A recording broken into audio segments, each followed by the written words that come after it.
Hello everybody, Animation from Caitlin here, and today I am going to be talking about a theory of mine, or should I say headcanon. You know what, it doesn't really matter. Today we are going to be talking about clutch powers. Now, unlike a lot of people, I actually really like clutch powers, but that's because of a headcanon of mine, and I'll be getting into that in a minute. Anyway, ever since he made his debut in Ninjago, a lot of people have been questioning, what the heck, why is he here? And a lot of people don't like him because he seems to be a little bit of a narcissist and kind of full of himself, but also, I see something else in him, something that he's clearly hiding. And if you watched the 2010 movie, The Adventures of Clutch Powers, where his first debut was, fun fact, he was actually the main character of LEGO's first ever full-length animated movie. Isn't that great? And in the movie, as you can tell by the poster I just showed you, he was a lot younger than he appears to be in Ninjago, so that got me thinking the second I noticed him in the show. Is the events of the movie canon in any way? Well, this movie was actually everything everyone feared the LEGO movie was going to be. One giant LEGO commercial. How they did that was basically taking every theme from the time and shoving it into this one movie, even though it made freaking no sense at all. It starts off with them in LEGO City, which makes perfect sense, but then they go to some other planet for LEGO Space, and then they end up in a medieval setting for the LEGO Castle? I don't know, this movie made no sense. So if it truly is all that nonsense that I'm saying it is, why the frick would I think it fits into Ninjago canon? Well, let's just say if we ignore the details that it's basically a commercial, the story doesn't sound too out of the ordinary, and let me just explain. The premise of the movie is that a bunch of criminals escaped prison and no one knows how to track them down. So they turn to the most experienced adventurer/survivalist ever to live, Clutch Powers. But they also know he's probably gonna die if he does it by himself, so they recruit a team of adventurers for him. They head to the prison to look for clues and eventually end up running into one of the criminals and chasing him down. This criminal happens to be a wizard, which is where the medieval setting I mentioned earlier came in. And with the power of teamwork, they're able to take him down and put him in jail. That just being the main premise. There's a bunch of other stupid details I left out, but just gonna work with that for now. Starting off, is there a LEGO city in the world of Ninjago? No, probably not. We do know that there are more than one city, considering that Ninjago's biggest city is Ninjago City, so that means there's obviously other cities to compare it to. Second, is there some big prison where big bads are held? Yes, that would be Cryptarium Prison. So let's just call the prison that happens in the movie Cryptarium Prison's sister location. Next, is there such thing as magic users in Ninjago? Yes, there have been 2 instances, both Klaus and Asphira. As far as the medieval setting I mentioned before goes, is there such thing as kingdoms with kings and queens in this world? Yes, there is. In fact, Ninjago City had a king and queen, emphasis on had. But there are 100% different monarchies in this world. Cool. Now, what I failed to mention before is the wizard's backstory. He was like a royal sorcerer for the king, but then turned evil and killed the king and then got arrested. And then when he came back, he went to go kill the king's son, the prince, whose name I don't remember because he's just that dumb. But Clutch Powers helps empower him, and together they end up taking down the wizard, and then, their team's kind of in the background, we helped too. So, is there such thing as a royal sorcerer for a king or queen? Scarily, yes, Asphira was just that, the training sorceress for the royal family. Also, let it be known that the villain uses an evil army of skeletons. If that doesn't reek of Ninjago, then I don't know what does. And the cherry on top is that they act a lot like Samakai's army. In fact, these 2 in particular look and act pretty familiar. Not saying that they are Cruncha and Knuckle, but still. So, could it be possible that Malik ended up summoning part of Samakai's army?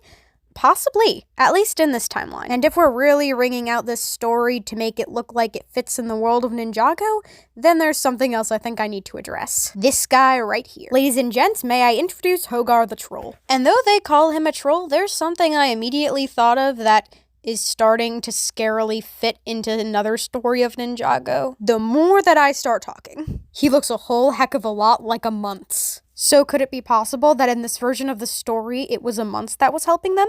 Well, yes, but then things start to get complicated and imply things. Deviating away from the implications for a moment, we're going to address the elephant in the room that has been talked about since his debut. I'm talking about Omega. Though it doesn't seem like he has freaking anything to do with the adventures of Clutch Powers, let me assure you, he does. In fact, he is one of the escaped inmates we talked about. Or at least, we are to assume it's him. Take a look at Clutch Power's father's diary. It has the symbol for Omega on it. In fact, this is referenced several times throughout the film. But what I'm more concerned about is the description. It reads, "This is the symbol of an evil and dangerous group of powerful beings responsible for numerous acts of violence and ruin. If these beings are encountered, they must be avoided at all costs and taken back by the authorities to be locked away for eternity."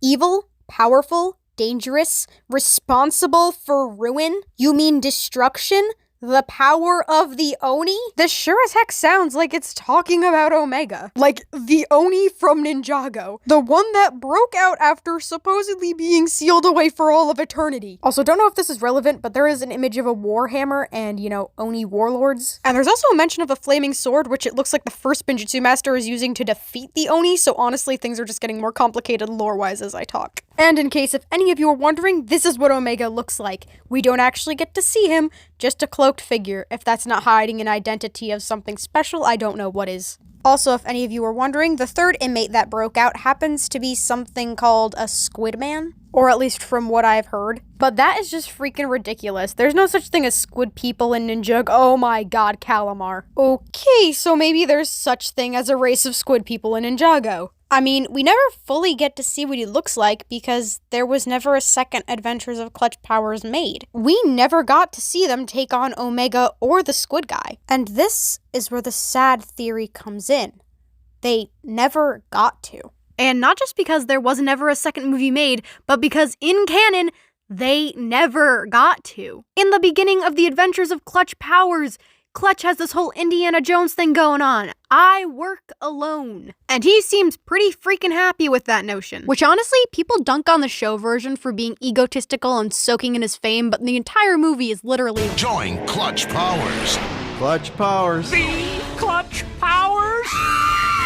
Once again, Clutch Powers single-handedly gets the job done. It's actually rather funny. The movie is just radiating 2010 energy. It is so great. But one of the reasons I found that people don't like him in the show is because he wasn't like this forever. By the end of the movie, he learns that I work alone isn't necessarily the best way to live. He learns that he'd rather work in a team because he needs to learn how to depend on people. And the only reason he's all I work alone is because his father disappeared when he was young. He pretty much raised himself, and that's kind of just how he lived, so he was used to thinking he could handle himself, which, was actually kind of sad. But by the end of the movie, he happily joins his team and accepts them as a family. That's his new life. He doesn't work alone anymore. He's got his family with him. And this leans into what I was talking about before, about thinking that Clutch's actions in Ninjago have a little bit more behind them than you think. In the show, with the exception of maybe Dwayne and his interns, he is back to working alone. He never mentions a team, having ever worked with anybody else other than his interns, and back in season 1, when Cole makes a reference to him, he said that Clutch Powers made the Blade Cup, not Clutch and his team retrieved it, just him. Which could mean one of two things. Either one, in this universe, he never had a team, and this shell of his former self is what it looks like when he never shook off the I work alone thing. A timeline where he never let himself be loved. Or option 2, which is my headcanon. All I said previously in the video are true, and there's something else going on. Kind of sad. The movie ends with them deciding teamwork is the best answer and going to round up the Squid Guy, but they never did. And if it's truly Omega that they're up against, then I'm starting to think they might have not made it out of that situation. Specifically because I think the Squid Guy was Calamar's grandfather. The one Squid Guy that went down in history for hating land dwellers so much that he'd even go as far to corrupt his own grandson into doing the same. And the hatred ended in him ending innocent lives. The lives of Clutch Powers' team. He sunk their ship into the depths of the ocean where they were never seen again. Just like Niad said and crystallized, so many people die to the ocean every day. There's nothing you can do about it. I propose that is the reason Clutch is the way he is in Ninjago. His team is gone. They died. And maybe not in the way I just told you, but somehow, some way, they did end up being killed. And he really never recovered from it. Honestly, I can't believe I never noticed this before. His fame is his coping mechanism. With his friends gone, he feels like nobody cares about him. So if he has to lie, cheat, and scam his way to fame just to feel validated that at least one person cares, he's gonna do so. Cause that's the only thought distracting him from wanting to throw himself off a bridge. One look at his character design and you can tell this dude is depressed in one way or another. Not to mention his clearly fake smiles and the fact that he is very suspicious. Especially when it comes to the topic of mortality. Well, that wasn't so bad. It was actually pretty sturdy. Yeah, we got lucky. But luck runs out.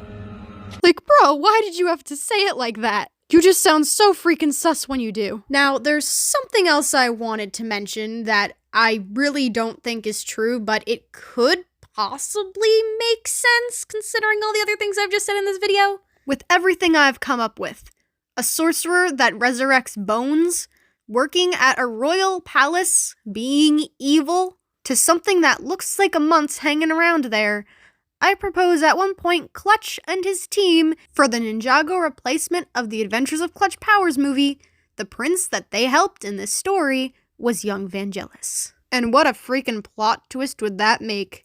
Think about it. The wizard actually killed the king, leaving the prince alone. So if this was true for Vangelis, wow, the story implications.